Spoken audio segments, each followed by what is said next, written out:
根据贵州华病眼科主任表示，不管是误会弟弟伫外口生以后，常常一直流目睭，造成红肿、流目屎，还是高中生因为目睭肿、个痛、畏光，甚至影响视力等等。医生证实，这种是急性过敏性结膜炎标准的镜头。特别伫春夏这季，因为户外赏花对环境过敏，或是空气污染所引起。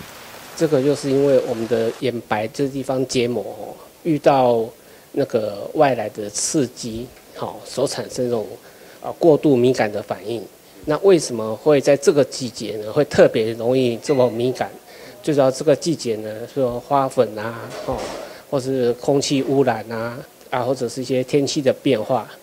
刺激到我们的那个眼白的这个结膜，产生了一些过度敏感的反应。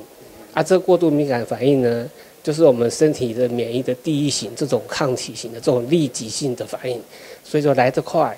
又很严重，很痒，很红，严重一点的话就会水肿，眼睛的这种不舒服。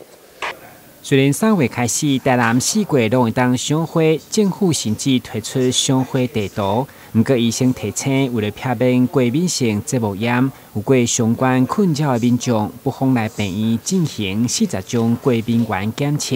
因为预防就是上好的治疗。因为这个最主要是外来的东西刺激我们身体的，不是我们自己身体上长出来的东西，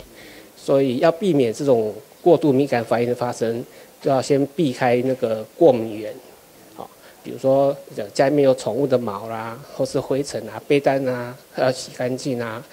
如果说现在是赏花的季节，如果有过敏体质的人，最好是不要去赏花。那至于说自己到底是对